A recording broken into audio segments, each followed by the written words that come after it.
ఓం నారాయణ ఆది నారాయణ. ఓం నారాయణ ఆది నారాయణ ఛానల్ను ఆదరిస్తున్న గురు బంధువులకు స్వాగతం, సుస్వాగతం.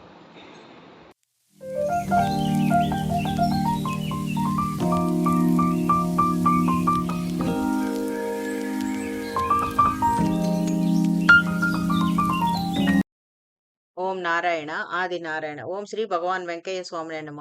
ఆశ్రిత జనరక్షకుడు, దీనజన బాంధవుడు శ్రీ భగవాన్ వెంకయ్య స్వామి వారి పాద పద్మములకు నా ప్రణామములు. సమస్త సగుణ రూప నిర్గుణ రూప గురుదేవుల పాద పద్మములకు నా నమస్సుమాంజలి. అవధూత శ్రీ భగవాన్ వెంకయ్య స్వామి వారి అనుగ్రహంతో, సమస్త గురుదేవుల ఆశీస్సులతో శ్రీ మొగరచర దత్తాత్రేయ స్వామి వారి లీలా వైభవం. ఓం శ్రీ గణేశన్మ, ఓం శ్రీ సరస్వతి, ఓం శ్రీ గురుభ్యనమ. ఓం నారాయణ ఆది నారాయణ. శ్రీ మొగలిచర్ల దత్తాత్రేయ స్వామి వారి మందిరానికి ఒక భక్తుడు, అతని పేరు సుబ్రహ్మణ్యం. వీరు చెన్నైలో నివాసం ఉంటారు. అది 2008, 9 ఆ ప్రాంతము. వీరు చెన్నైలో నివాసం ఉంటారు. ఈ సుబ్రహ్మణ్యం గారు వీరికి ఉన్న సమస్య ఏమిటంటే, వీరి భార్య అనారోగ్యం, తర్వాత కూతురుకు వచ్చిన వివాహం కూతురు వివాహం. వీరి భార్యకి కడుపు నొప్పి డాక్టర్ల దగ్గరికి చూపిస్తూ ఉన్నా అది తాత్కాలిక ఉపశమనంగా ఉంటుంది గానీ మళ్ళీ మళ్ళీ వస్తుంది. ఆమెకు కడుపు నొప్పికి ఎందుకు వస్తుందో కారణం తెలియటం లేదు. వ్యాధి పూర్తిగా నయం కావటం లేదు. ఇంకా రెండవ సమస్య ఏమిటంటే, కూతురికి వివాహం. ఆమె కూతురికి వివాహం నిశ్చయమైంది. ఒక సంబంధం వచ్చి వివాహము నిశ్చయమైంది. నిశ్చయ తాంబూలాలు కూడా తీసుకున్నారు.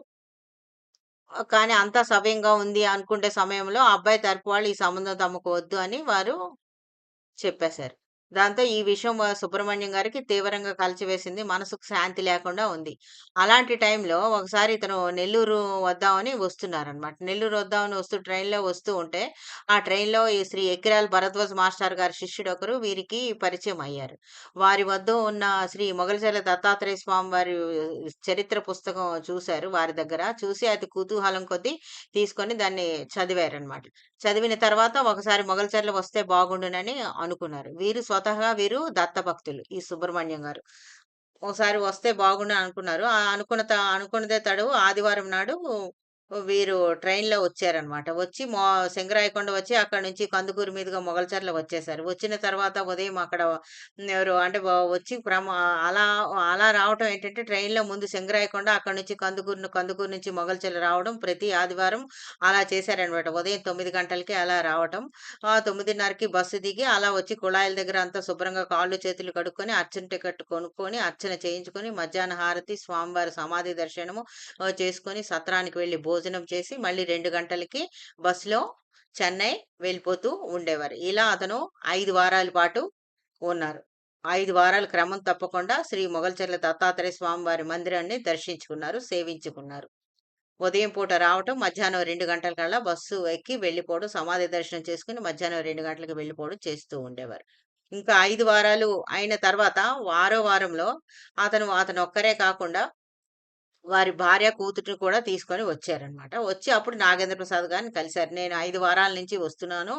మేము ఇప్పుడు మా భార్య, కూతురితో వచ్చాము. మాకు రాత్రికి ఉండడానికి ఒక రూమ్ కావాలి" అని అడిగారు. దాంతో వీరు రూముకి పెద్దగా ఒత్తిడి లేకపోవడంతో వీరికొక రూమ్ అలాట్ చేశారు. ఆ రూమ్‌లో ఉన్నారనమాట. వారు అప్పుడు ఈ వివరాలన్నీ చెప్పారు. వారి దత్తభక్తులైనట్టు స్వామివారి పరిచయం ఎలా కలిగింది, వారి భార్య అనారోగ్యము, కూతురు వివాహము ఇవన్నీ వారు చెప్పారు. మరుసటి ఆరో వారు వారు వచ్చినది శనివారం. మరుసటి రోజు ఆదివారం అదే విధంగా స్వామివారిని సేవించుకున్నారు. సమాధి దర్శనం చేసుకొని మధ్యాహ్నం భోజనం చేసి 2 గంటలకి యథావిధిగా వెళ్ళిపోయారు. ఆ తర్వాత 2 రోజులు, ఇంకా 2 రోజులు గడిచిందో లేదో, అంటే ఆ రోజు వారు వచ్చినప్పుడు శనివారం రాత్రి పల్లకీ సేవలో కూడా పాల్గొన్నారు. ఆ రాత్రి మందిరంలోనే నిద్ర చేసి మరుసటి రోజు ఆదివారం సమాధి దర్శనం చేసుకొని, స్వామివారిని సేవించుకొని మధ్యాహ్నం 2 గంటలకి వెళ్ళిపోయారు. ఆ తర్వాత 2 రోజులు గడిచింది. ఆ 2 రోజుల్లో వారి భార్యకు కడుపు నొప్పి రాలేదు. ఆ అమ్మాయికి కూడా మధ్యవర్తి ఇంకొక సంబంధం తీసుకొనొచ్చాడు. మరో సంబంధం తీసుకొచ్చాడు. ఆ అబ్బాయి ఏమో విదేశాల్లో ఉండడం వల్ల వివాహం తొందరగా జరిగిపోవాలని చెప్పారు. 2 రోజుల్లో సంబంధం కుదరడము, వివాహము నెలకల్లా వివాహం అయిపోయింది. వాళ్ళు త్వరగా వివాహం చేసేయమని చెప్పడం వల్ల నెల రోజుల్లో ఆ అమ్మాయికి వివాహం జరిగిపోయింది. అంటే ఈ పెళ్లి తతంగం అవుతున్నంత కాలము ఇతని భార్యకు కూడా ఏమాత్రం అనారోగ్యం చేయలేదు. ఇప్పుడే కాదు. మరెప్పుడు ఆమె ఈ అనారోగ్యానికి గురి అవ్వలేదు. అంటే ఇప్పుడు శ్రీ మొగల్చర్ల దత్తాత్రేయ స్వామి వారి మందిరానికి వరుసగా 5 వారాలు, తర్వాత భార్య, కూతురుతో మరొక వారం సేవించుకున్న తర్వాత వీరికి ఈ 2 సమస్యలు తీరిపోయాయి. అంటే స్వామివారిని నమ్మి కొలిచినందుకు తమ కష్టాలు గట్టెక్కాయని సుబ్రహ్మణ్యం గారు తరచూ స్వామివారి దగ్గరకు వచ్చి తమ కృతజ్ఞతలు తెలుపుకుంటారు. అన్నదానం చేస్తూ ఉంటారు.